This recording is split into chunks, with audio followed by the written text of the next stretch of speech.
Bonjour et bienvenue dans les petites critiques du Musée des Beaux-Arts d'Orléans. Une classe de CM2 de l'école Charles Pensée a sélectionné quelques tableaux provenant du Musée des Beaux-Arts avec pour thème commun la mythologie. Ce travail s'est fait en classe grâce à des reproductions des œuvres. Pendant quelques semaines, les enfants ont observé avec attention ces peintures et ont eu pour compagnons de route Achille, Circé, Philoctète, Psyché et bien d'autres personnages légendaires. Quoi de mieux alors pour conclure cette découverte que de se retrouver face aux œuvres.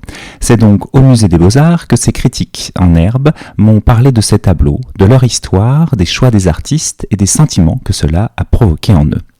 Et la balade s'est terminée par la rencontre tant attendue avec l'œuvre choisie. Aujourd'hui, je vous emmène voir Orphée pleurant sur le tombeau d'Eurydice, un tableau de Pierre-Narcisse Guérin peint entre 1798 et 1800. Voici nos trois guides du jour, Marilyn, Mia et Thécla. Elles ont choisi ce tableau pour la compassion que cette œuvre et l'histoire d'Orphée et d'Eurydice leur inspirent. Elles ont été toutes les trois très sensibles à la tristesse de cette histoire et la représentation qu'en a faite le peintre. En fait, il y a deux trucs. En fait, il y a une sorte d'harmonie, moi, qui me plaît pas spécialement, mais qui donne un air triste. En fait, comme le corps de Orphée, il est concentré sur la lumière, et qu'autour de lui, il y a les couleurs chaudes, et derrière lui, il y a les couleurs froides. Du coup, en fait, c'est une sorte de dégradé qui fait que ça rend le tableau plus triste. Aussi, il y avait de la compassion. Enfin voilà, en voyant le tableau, on ressent de la tristesse. Orphée, plus grand poète légendaire grec, voit sa femme mourir, piquée par un serpent au venin mortel. Désespéré par cette perte, Orphée descend aux enfers et convainc Hadès et Perséphone, qui règnent sur les enfers, de lui rendre son épouse Eurydice. Son vœu est exaucé, à condition que son regard ne croise pas celui de sa femme avant le retour sur terre. Orphée, rempli de joie, oublie sa promesse et regarde Eurydice dont l'ombre disparaît à jamais dans les ténèbres. Voyons maintenant ce qu'en a fait Pierre-Narcisse Guérin. Orphée est affalé sur la tombe. Une couronne de feuilles à la main peut être destinée à Eurydice. Une expression de détresse se lit sur son visage. Il a en guise de vêtement un drap blanc qui couvre son dos et ses épaules. Il y a un bout de sangle qui appartient à un salir. Le paysage est sombre, ce qui fait contraste avec le corps d'Orphée, car sa peau est blanche. La tombe d'Eurydice est rectangulaire.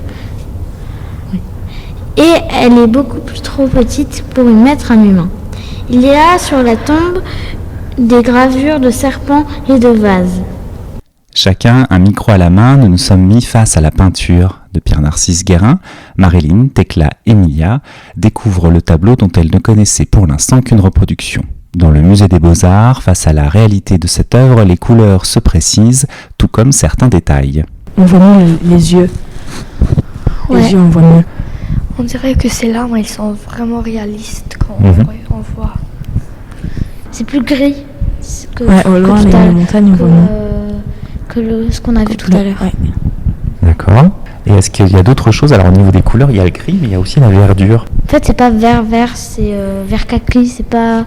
La verdure n'est pas comme ça d'habitude dans le monde réel. Disons qu'après, ça revient à ce que vous disiez sur les couleurs, c'est-à-dire que tout autour de lui, c'est quand même assez sombre, et lui, il est très lumineux. Et est-ce que vous l'imaginiez aussi grand, ce tableau? Moi, je l'imaginais plus grand.